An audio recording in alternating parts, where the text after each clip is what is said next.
Sekarang kita akan kembali lagi diperlihatkan dengan Xiao Yan yang pada saat ini masih meneruskan perjalanannya. Lalu di tengah-tengah perjalanan ini Xiao Yan sama sekali tidak melihat ke arah Cimi. Xiao Yan tidak bertanya kepada Cimi lebih lanjut meskipun Xiao Yan tahu bahwa Cimi pasti telah menyembunyikan sesuatu. Xiao Yan tahu bahwa bertanya bukanlah cara terbaik dan dia mungkin bisa membuat Cimi berkata jujur. Semakin Xiao Yan terdiam tampaknya pada saat ini Xiao Yan benar-benar menindas Cimi.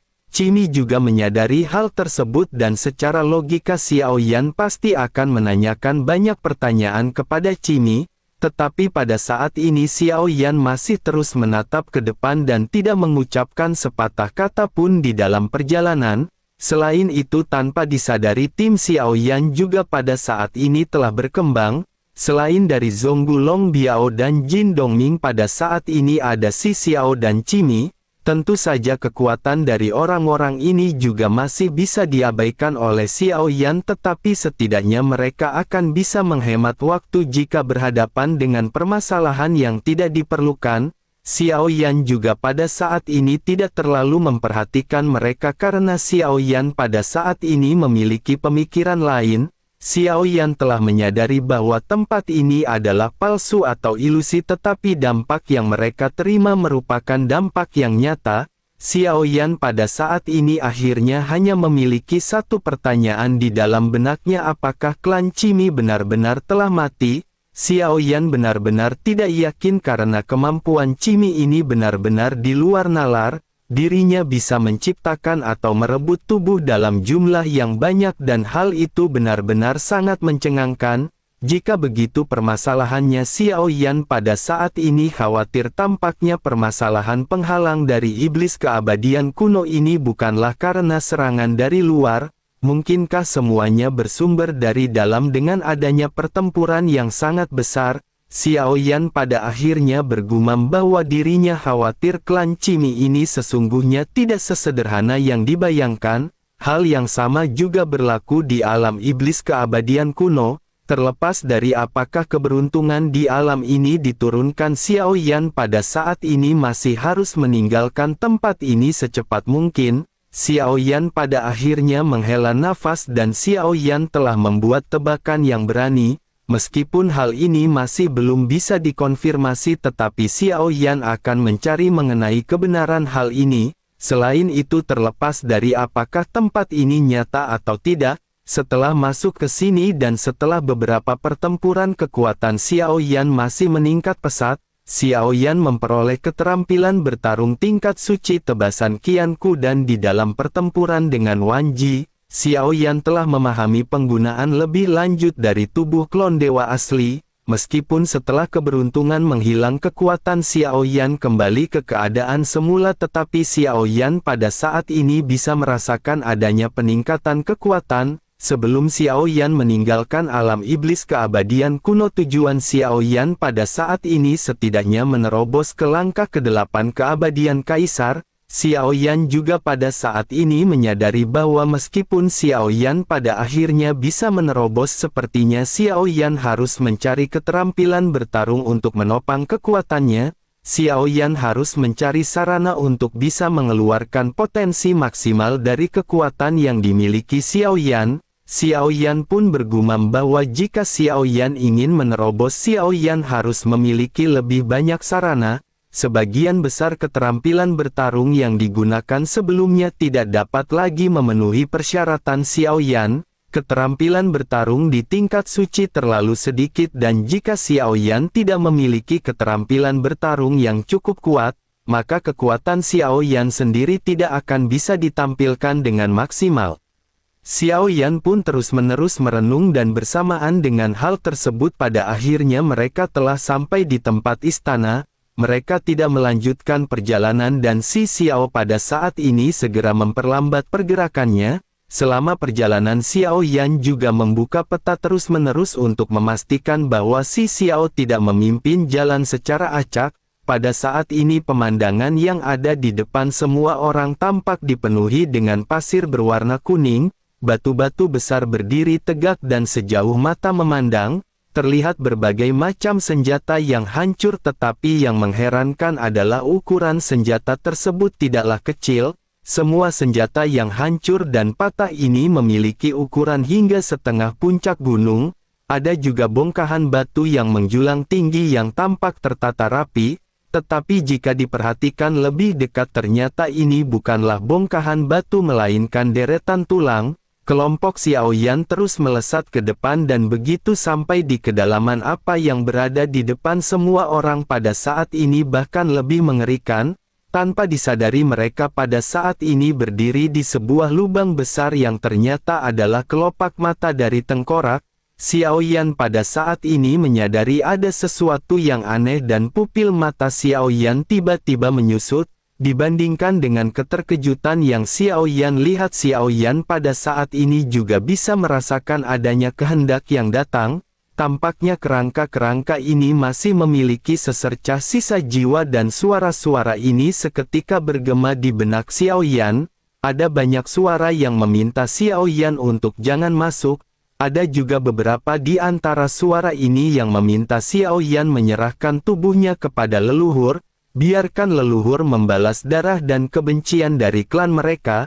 Suara-suara ini terus-menerus bergemak di benak dari klon dewa asli. Suara ini datang dari segala arah dan Xiao Yan pada saat ini sedikit merasa ngeri. Jika tempat ini nyata maka tidak ada yang tahu berapa banyak anggota klan dewa asli yang mati di tempat ini.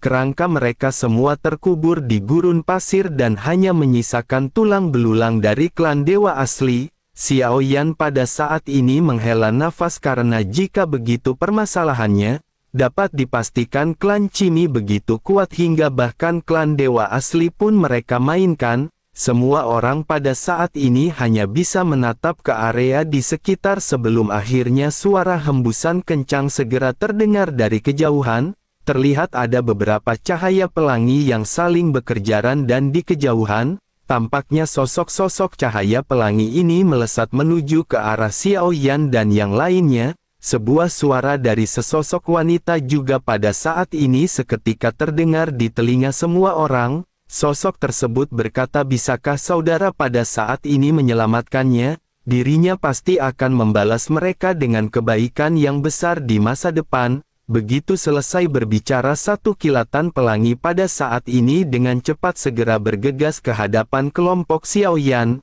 Terlihat wanita berambut merah mengenakan gaun berwarna hitam ketat, ada renda di pangkal kakinya yang melingkar yang ramping seperti batu giok. Terlihat tatapan dipenuhi dengan permohonan di matanya dan rambut si wanita pada saat ini tampak terlihat acak-acakan. Tetapi meskipun begitu sosoknya masih terlihat cantik dan benar-benar memukau bagi semua orang. Sementara itu wajah Xiao Yan pada saat ini terlihat kusam dan Xiao Yan pada saat ini bahkan tidak menatap ke arah si wanita. Terkecuali Xiao Yan, semua orang di belakang pada saat ini tanpa sadar menoleh menatap ke si wanita meskipun mereka semua telah menjadi keabadian kaisar, tetapi jika menyangkut wanita selama mereka laki-laki mereka akan menatap dengan penuh penasaran.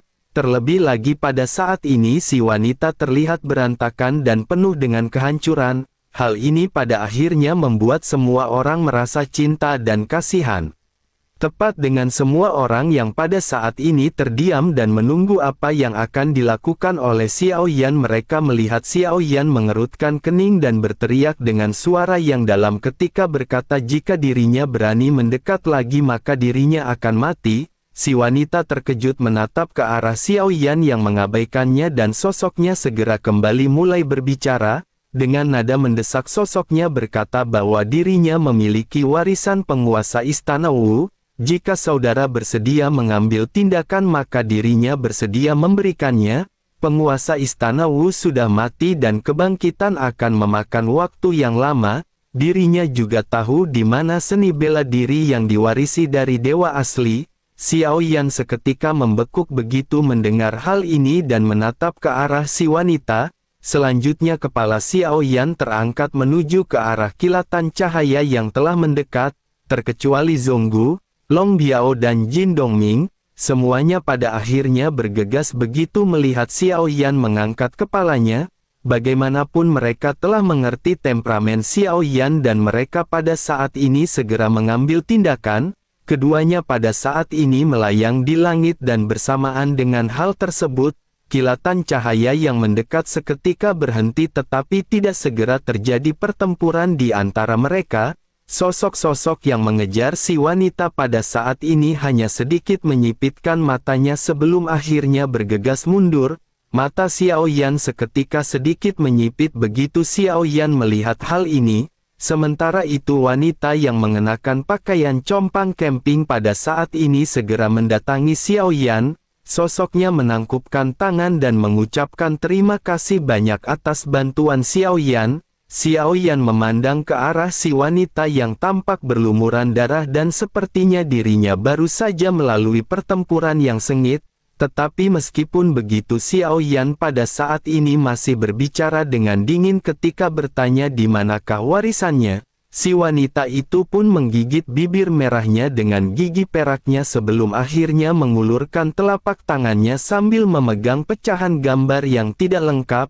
Xiao Yan lanjut mengulurkan jarinya dan gambar sisa dari si wanita segera melayang di depan Xiao Yan. Sementara itu si wanita menjelaskan kepada Xiao Yan bahwa tempat ini sangat luas dan tanpa gambar sisa ini akan sulit untuk menemukannya. Xiao Yan menatap ke arah gambar yang terfragmentasi di depannya dengan simbol misterius di atasnya. Xiao Yan tidak dapat menemukan misterinya setelah melihatnya beberapa saat. Xiao Yan pada saat ini sedikit ragu dan ingin tahu apakah gambar tersebut benar atau palsu. Sementara itu si wanita pada saat ini segera kembali berkata bahwa gambar ini tidak jelas, dirinya membutuhkan waktu puluhan tahun untuk mengetahui satu atau dua informasi di antaranya. Jika saudara bersedia maka dirinya akan mau memimpin jalan bagi para saudara. Xiao Yan pada saat ini tampak tidak setuju tetapi Xiao Yan masih terus bertanya kepada sosok tersebut. Xiao Yan bertanya apakah seni bela diri dari warisan yang sebelumnya dirinya bicarakan. Si wanita pun segera menjawab bahwa dirinya telah mendengar bahwa itu sepertinya adalah senjata yang diwarisi dari garis keturunan inti klan Genshin atau klan dewa asli. Xiao Yan pada saat ini sedikit mengerutkan kening melihat si wanita yang menjelaskan sambil mondar-mandir.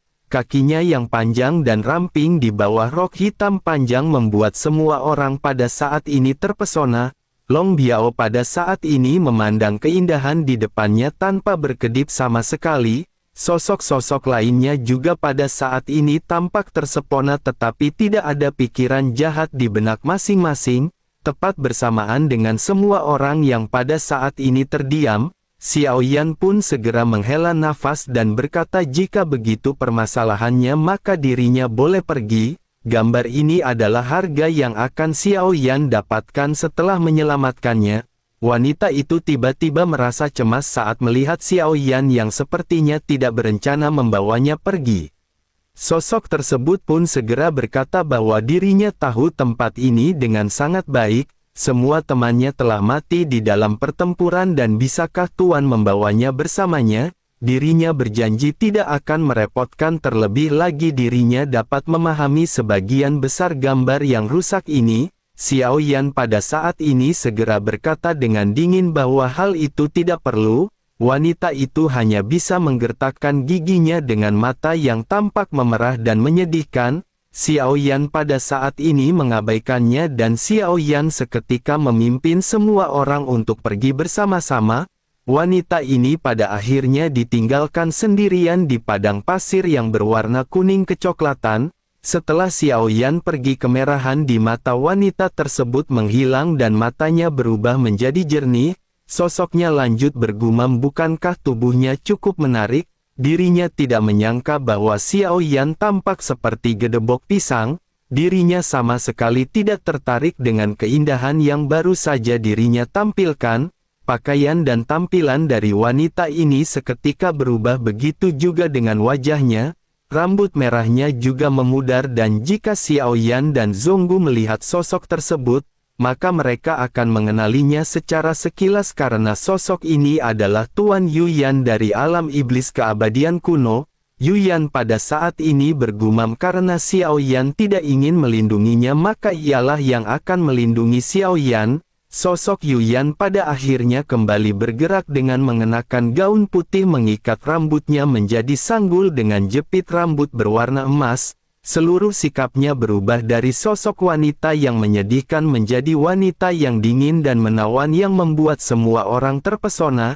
Sementara itu di antara pasir kuning, Xiao Yan pada saat ini masih mengeluarkan peta sisa. Xiao Yan melihat garis-garis pada peta sisa dan mengamati medan dari waktu ke waktu, namun masih sangat sulit bagi Xiao Yan untuk menemukan misteri dari peta tersebut. Begitu terus menjelajah masuk, sepertinya semua orang pada saat ini telah kehilangan arah. Xiao Yan juga menghela nafas dan Xiao Yan tidak lagi memutuskan untuk melihat gambar sisa tersebut. Xiao Yan pun bergumam bahwa wanita tadi mungkin benar-benar mengetahui jalannya, tetapi wanita itu membuat merasakan perasaan yang sangat aneh. Mendengar hal ini Long Biao juga mengangguk dan berkata bahwa itu memang benar, fluktuasi aura yang dipancarkan oleh wanita ini cukup aneh. Membawanya bersama dengan mereka pasti merupakan bahaya yang tersembunyi dalam perjalanan. Xiao Yan sedikit menoleh dan tanpa diduga tampaknya semua orang sepertinya bisa merasakan adanya yang tidak beres dengan wanita tersebut. Selain itu menurut Xiao Yan wanita ini tidak hanya aneh tetapi juga penampilan dan nada bicaranya tampak mencurigakan. Bahkan pesona yang dirinya pancarkan juga memiliki rasa unsur kesengajaan. Wanita ini mendekati Xiao Yan dan yang lainnya dengan sengaja dan niatnya masih belum diketahui.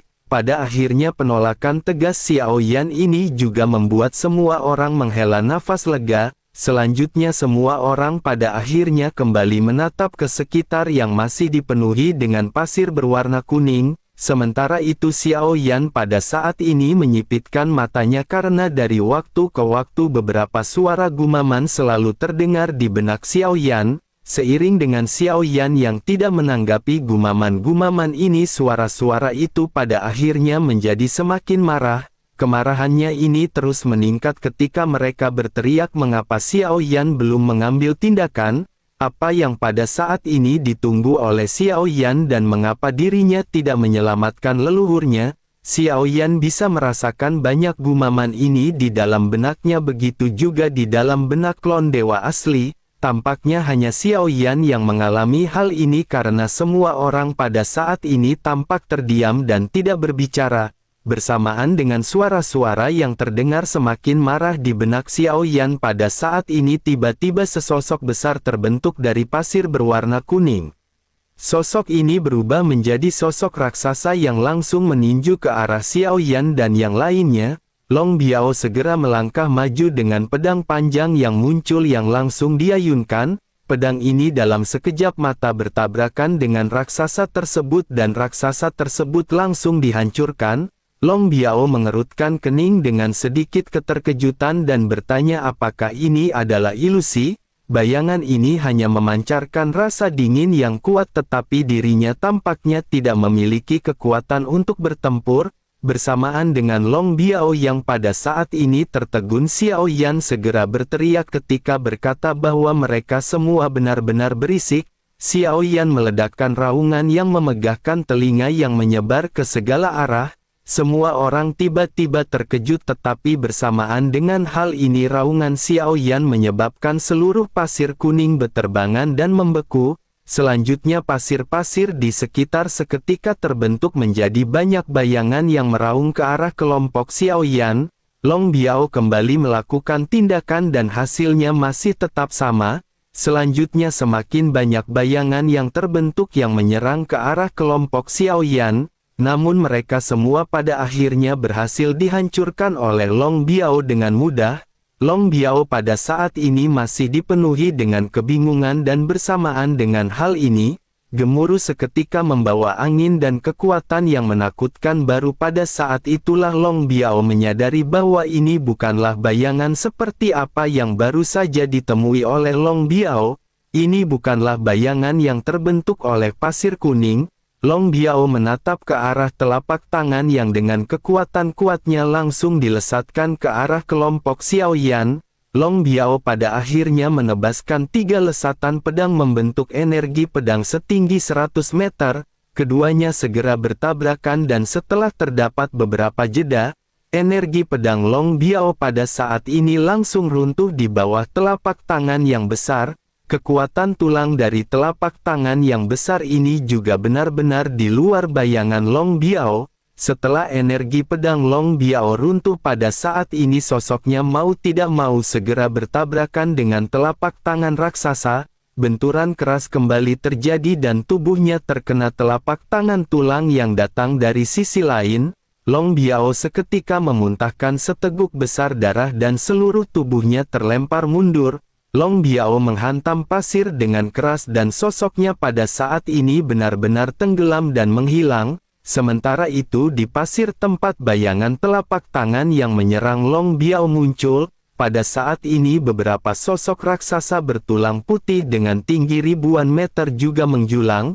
Xiao Yan dengan dingin bergumam bahwa ini adalah tulang dari dewa asli. Melihat kerangka manusia besar ini ada 2 kilatan cahaya merah di mata gelapnya, sosok-sosok kerangka besar ini seketika bergegas mulai mendekat ke arah kelompok Xiao Yan. Salah seorang dari kerangka tersebut berteriak mengapa orang-orang dari klannya masih belum menyelamatkan para leluhurnya. Xiao Yan pada saat ini masih tetap tidak bergeming mendengar apa yang dikatakan oleh sosok tersebut. Xiao Yan juga pada saat ini tahu bahwa kerangka dewa asli ini memiliki target yang jelas. Sepertinya mereka pada saat ini menunjukkan serangan mereka kepada Xiao Yan. Xiao Yan pada saat ini sedikit terdiam begitu Xiao Yan menatap ke arah telapak tangan raksasa yang pada akhirnya dilesatkan ke arah Xiao Yan. Xiao Yan perlahan mengangkat telapak tangannya dan pada saat ini kedua belah pihak berbenturan.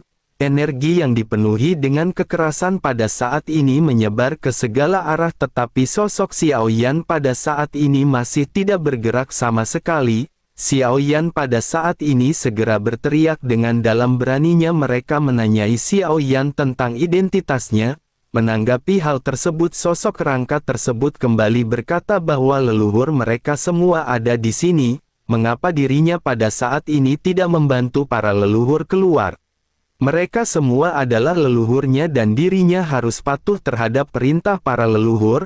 Xiao Yan pada saat ini terlalu malas untuk berbicara omong kosong terlebih lagi bersamaan dengan hal tersebut pada saat ini ada banyak tulang putih setinggi ribuan meter yang kembali muncul. Zonggu dan yang lainnya pada saat ini tiba-tiba menyipitkan mata masing-masing. Xiao Yan juga sedikit terkejut dan bertanya-tanya berapa banyak dewa asli yang diambil oleh klan Cimi sebelum mereka bisa menciptakan pemandangan spektakuler seperti ini. Xiao Yan pun menyipitkan matanya dan Xiao Yan pada saat ini bisa merasakan sesuatu. Xiao Yan bergumam bahwa meskipun tidak ada garis keturunan tulangnya masih mengandung sumsum dewa. Xiao Yan berpikir bahwa hal ini akan sangat bermanfaat bagi Xiao Yan dan klon dewa asli. Xiao Yan bisa merasakan bahwa tulang para dewa asli ini memancarkan tekanan yang kuat. Jantung Zonggu dan yang lainnya juga pada saat ini berdetak lebih cepat di bawah tekanan tersebut. Sementara itu Xiao Yan pada saat ini tidak bisa mengendalikan diri untuk merubah tubuhnya menjadi berukuran besar. Xiao Yan pada akhirnya mencapai ukuran 1000 meter dan sosok Xiao Yan tampak lebih besar sedikit jika dibandingkan dengan para tulang dewa asli lainnya. Mata Xiao Yan terlihat dingin dan Xiao Yan berkata jika begitu permasalahannya, biarkan Xiao Yan menggunakan kekuatan semua leluhur untuk membawa tubuhnya selangkah lebih maju. Tidak ada belas kasihan di mata Xiao Yan untuk tulang-tulang dewa asli ini dan Xiao Yan pada saat ini segera kembali melakukan serangan. Kerangka tertinggi dari dewa asli yang berada di hadapan Xiao Yan juga pada saat ini segera memimpin pergerakan. Tangan tulang putih itu terkepal dan segera diledakkan langsung ke arah Xiao Yan dan menciptakan angin kencang. Mata Xiao Yan menjadi gelap karena Xiao Yan tidak menyangka bahwa tangan yang meninju ini benar-benar memiliki kekuatan. Xiao Yan lanjut mengangkat telapak tangannya dan cahaya keemasan pada saat ini seketika menyebar, kedua belah pihak seketika bertabrakan dan begitu duanya saling bersentuhan, dampak energi yang kuat menyebarkan tanah berpasir dan batu-batu besar ke segala arah. Xiao Yan pada saat ini kembali terkejut merasakan beban yang dihasilkan dari tulang ini. Tanpa adanya dukungan darah dan daging, Xiao Yan tidak menyangka tulang dewa asli ini masih bisa meledak dengan kekuatan yang sangat kuat. Melihat kerangka dewa asli di depannya, segel bintang dewa asli pada tengkorak besar tersebut juga tampak redup. Tidak mungkin lagi bagi Xiao Yan untuk mengetahui berapa banyak bintang yang dimiliki oleh dewa asli di hadapan Xiao Yan. Namun menilai dari tabrakan tinju ini, Xiao Yan menyadari bahwa sosok ini lebih kuat daripada klon dewa asli di masa jayanya. Dengan hanya sisa tulang yang ada pada saat ini, sosoknya masih bisa berhadapan dengan Xiao Yan. Bersama dengan hal tersebut, pada saat ini selain Long Biao yang terlempar ke pasir dan menghilang, Jin Dongming dan Si Xiao mengambil tindakan satu demi satu. Adapun Cimi pada saat ini tampak juga terlihat menggertakkan gigi. Xiao Yan belum pernah berbicara dengan Cimi sampai sekarang. Cimi juga merupakan dewa asli bintang 8 dan sosoknya seketika membengkak hingga ukuran 1000 meter. Namun yang aneh pada saat ini adalah meskipun dengan tambahan dari Cimi, tulang-tulang dewa asli di sini sepertinya masih terus-menerus mengarah ke arah Xiao Yan. Mereka tampaknya tidak memiliki rasa permusuhan sama sekali terhadap Cimi. Xiao Yan segera menyadari hal tersebut dan ini membuktikan bahwa pasti ada seseorang yang bermain di balik tulang dewa asli tersebut. Xiao Yan pada saat ini terus-menerus melakukan pertempuran dengan tidak adanya gerakan mewah. Namun meskipun begitu, kekerasan dari tulang-tulang ini di luar imajinasi Xiao Yan. Xiao Yan pada akhirnya segera meningkatkan kekuatannya dan banyak benturan pada saat ini seketika terjadi. Di mata Zhonggu dan yang lainnya, mereka pada saat ini tampak seperti butiran pasir. Mereka tidak tahu bagaimana cara mereka bergabung dalam pertempuran yang seperti ini. Mereka hanya bisa menatap ke arah Xiao Yan yang pada saat ini akhirnya berhasil mendaratkan serangan di kepala salah satu dari dewa asli. Tanpa banyak basa-basi, Xiao Yan pada saat ini menghancurkan tengkorak kerangka dewa asli di hadapannya. Bersamaan dengan hal tersebut, tiba-tiba cairan jernih keluar darinya dan mata Xiao Yan berbinar. Xiao Yan menyipitkan matanya dan bergumam bahwa ini adalah inti dari dewa asli. Tanpa banyak bacot, Xiao Yan pada saat ini langsung membuka mulutnya dan langsung menelan inti tersebut. Kekuatan agung tiba-tiba menyebar keluar dari tubuh fisik Xiao Yan dan energi serta darahnya mulai melonjak. Tetapi meskipun begitu, ini masih terlalu keras dan Xiao Yan segera membaginya dengan klon dewa asli. Xiao Yan bisa merasakan ada beban yang sangat besar dan Xiao Yan khawatir jika Xiao Yan menelannya lebih banyak. Esensi dewa asli ini akan cukup untuk membuat Xiao Yan tidak mampu menanggung resiko meledakkan tubuhnya. Pada saat ini di antara ahli Xiao Yan, segel bintang 8 juga seketika berkedip-kedip. Meskipun segel bintang ke-9 pada saat ini terlihat samar-samar setelah menyatu dengan tubuh asli Xiao Yan, segel tersebut pada saat ini masih belum benar-benar mengental. Xiao Yan menarik nafas dalam-dalam dan Xiao Yan bisa merasakan peningkatan yang jelas setelah penggabungan kekuatan dewa asli dan tubuh asli Xiao Yan. Melihat hal ini, Cimi juga langsung terkejut karena peningkatan Xiao Yan ini terlalu cepat jika dibandingkan dengan Cimi. Cimi tanpa sadar bergumam bahwa dirinya benar-benar akan menerobos ke dewa asli bintang 9. Ini benar-benar berlangsung dalam sekejap mata dan kemampuannya telah melampaui Cimi. Bersamaan dengan hal tersebut, pada saat ini Xiao Yan merasakan kekuatan energi dan darahnya berlipat ganda.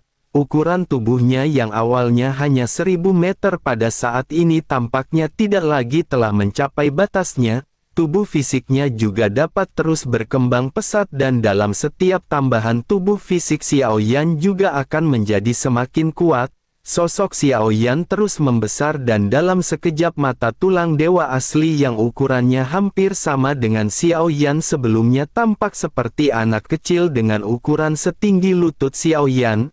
Bahkan Cimi pada saat ini harus mengangkat kepalanya untuk melihat ke arah Xiao Yan yang tampak lebih besar. Kali ini Xiao Yan tanpa banyak basa-basi kembali meninju kerangka dewa asli di sekitar. Xiao Yan juga pada saat ini bergumam bahwa meskipun mereka telah menerobos Dewa Bintang 9, kekuatan seperti ini seharusnya masih belum mampu bersaing dengan keabadian dewa. Di atas Bintang 9 dari dewa asli adalah alam leluhur. Jika mereka menerobos ke alam leluhur, Xiao Yan ingin tahu apakah Xiao Yan bisa melawan keabadian dewa. Xiao Yan pun mengesampingkan permasalahan ini dan bersama dengan hal tersebut Xiao Yan benar-benar tampak mengeluarkan kekuatan yang begitu kuat. Melihat hal ini Zonggu dan yang lainnya memutuskan untuk mundur karena takut terkena dampak. Bahkan Cimi yang merupakan dewa asli juga pada saat ini benar-benar terkejut dan memutuskan untuk mundur.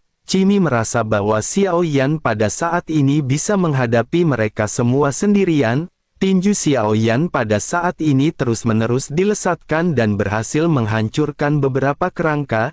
Cimi dan yang lainnya menyaksikan pertempuran ini dan benar-benar ingin tahu seberapa kuatkah pukulan Xiao Yan. Zonggu juga bergumam bahwa ada rumor yang berkata dewa asli dapat menghancurkan bintang hanya dengan tangan kosong. Sekarang tampaknya rumor tersebut merupakan sesuatu hal yang benar. Dewa asli tidak hanya memiliki tubuh fisik yang besar tetapi tubuhnya juga akan terus berkembang dan terus meningkat, energi dan darahnya serta kekuatannya juga akan terus meningkat. Jika benar-benar mencapai titik di mana dirinya dapat menjepit bintang hanya dengan tangannya, kekuatannya benar-benar tidak akan lagi bisa terbayangkan. Tentu semua orang mengetahui informasi ini dan inilah yang pada akhirnya membuat mereka juga tertarik dengan apa yang ditampilkan oleh Xiao Yan. Begitu tinju Xiao Yan di kejauhan pada saat ini terjatuh dan bertabrakan dengan tulang dewa asli, pada saat ini tiba-tiba tinju Xiao Yan bergetar, tiba-tiba ada dewa asli yang melayang di atas kepala Xiao Yan dan keduanya lanjut bertabrakan dengan keras. Dampak benturan ini seketika mengubah angin dan pasir di sekitar menjadi badai. Konversi yang kuat ini membentuk angin puting beliung yang menutupi langit dan menyapu ke sekeliling. Setelah benturan terjadi, kedua belah pihak menarik lengan masing-masing sebelum akhirnya energi putih melonjak di sekeliling. Pada saat ini sesosok raksasa muncul di depan Xiao Yan seperti telah terlahir dari langit. Di tengah alisnya ada segel bintang 9 dewa asli yang berkedip-kedip. Namun jika diperhatikan lebih dekat, selain dari segel bintang 9 di antara alisnya, raksasa ini juga memiliki segel bintang ke-10 di matanya. Suara dari sosok tersebut juga terdengar bahwa dirinya tidak menyangka dewa asli berani masuk ke istana Wu. Xiao Yan seketika mengerutkan kening dan mendengar apa yang dikatakan oleh sosok tersebut. Dewa asli di hadapannya ini mungkin adalah penguasa istana Wu. Xiao Yan pun segera bergumam di dalam hatinya bahwa memang benar ada yang salah dengan wanita sebelumnya. Penguasa istana Wu belum terbunuh. Jika begitu permasalahannya, maka sisa gambar yang diberikan kepada Xiao Yan juga merupakan sisa gambar atau peta palsu. Xiao Yan pun menghela nafas dan Xiao Yan pada saat ini segera bertanya kepada sosok tersebut apakah dirinya adalah penguasa istana Wu. Sosok tersebut mendengus dingin dan berkata bahwa Xiao Yan tidak layak dan tidak memenuhi syarat untuk bertemu dengan penguasa istana. Xiao Yan mengerutkan kening dan Xiao Yan menyadari bahwa pihak lain tidak lagi memiliki niat baik untuk berbincang-bincang. Oleh karena itu tidak perlu lagi bagi Xiao Yan untuk bersikap sopan dan Xiao Yan segera mengambil tindakan. Tinju kedua belah pihak pada akhirnya kembali bertabrakan dengan keras di udara. Pada saat ini guntur dan api juga melonjak dari tubuh Xiao Yan. Xiao Yan bukanlah garis keturunan murni dari klan dewa asli dan Xiao Yan pada saat ini bisa menggunakan teknik lain. kekuatan tempurnya juga pada saat ini akan ditingkatkan lebih lanjut dengan kekuatan jantung guntur dan jantung api, ketika kedua belah pihak bertabrakan dan setelah mempelajari penggunaan lanjutan dari tubuh dewa asli, Xiao Yan pada saat ini segera mempraktikkan kembali teknik sebelumnya. Xiao Yan dalam sekejap mata berubah menjadi ukuran 1000 meter sebelum akhirnya menyusut ke puluhan hingga ratusan meter dan kembali normal. Xiao Yan terus-menerus merubah tubuhnya sesuai dengan kebutuhan serangan dari Xiao Yan. Sosok rangka di hadapan Xiao Yan juga bisa melakukan hal yang sama, tetapi pada saat ini Xiao Yan memiliki keberuntungan. Dengan kecepatan dari guntur ekstrim, Xiao Yan pada saat ini benar-benar bisa meningkatkan kecepatannya. Xiao Yan bisa bergerak dengan leluasa ketika berhadapan dengan pergerakan dewa asli yang cukup lambat. Keunggulan dalam kecepatan seperti ini benar-benar memberikan Xiao Yan keberuntungan hingga berhasil menojokkan sosok tersebut. Tetapi meskipun Xiao Yan berhasil memukul mundur sosok tersebut, Xiao Yan pada saat ini tahu sosok tersebut masih belum mengungkapkan kemampuan sesungguhnya. Kedua belah pihak pada saat ini terus-menerus melancarkan serangan dan Xiao Yan adalah orang yang melancarkan serangan lebih banyak. Pertempuran di antara keduanya benar-benar memicu gelombang badai yang membuat Zhonggu dan yang lainnya benar-benar terkejut. Sosok yang berhadapan dengan Xiao Yan juga berkata bahwa ini benar-benar suatu hal yang bagus. Tubuh dewa asli milik Xiao Yan juga memiliki kemampuan yang sangat bagus. Penguasa istana pasti akan menyukai tubuhnya, tetapi sebelum itu dirinya harus memberi Xiao Yan pelajaran. Keterampilan bertarung yang buruk hanya menyia-nyiakan kekuatan sebenarnya dari dewa asli. Begitu selesai berbicara, keduanya pada saat ini meledakkan kekuatan yang kuat dan keduanya mundur bersama-sama. Pupil mata Xiao Yan pada saat ini menyusut menatap ke arah sosok yang berada di hadapannya. Xiao Yan pun bergumam kepada sosok tersebut bahwa seharusnya kemampuannya lebih dari ini. Xiao Yan pada saat ini bisa merasakan adanya kekuatan Qi yang keluar dari sosok tersebut yang lebih kuat daripada Xiao Yan. Sementara itu di kejauhan pada saat ini sosok tersebut sedikit tersenyum dan mulai berbicara kepada Xiao Yan. Sosoknya berkata, jika begitu permasalahannya izinkan dirinya menunjukkan beberapa perbedaan antara Xiao Yan dan dirinya. Begitu sosok ini selesai berbicara, segel bintang 9 di antara keningnya seketika bersinar. Sosoknya lanjut mengepalkan jarinya dan ledakan pada saat ini seketika terjadi. Xiao Yan merasakan Qi dan darahnya bergetar dan sebuah tekanan menghampiri Xiao Yan. Ini adalah rasa penindasan yang datang dari Qi dan darah yang lebih kuat yang dimiliki oleh sosok tersebut. Xiao Yan pada saat ini hanya bisa menggertakkan giginya dan ini merupakan musuh yang berasal dari klan dewa asli yang kuat yang pertama kali dihadapi oleh Xiao Yan. Xiao Yan menyadari bahwa pertempuran ini akan berlangsung dan benar-benar harus meletakkan fokusnya pada sosok tersebut agar tidak salah fokus kepada janda kebaya abu-abu.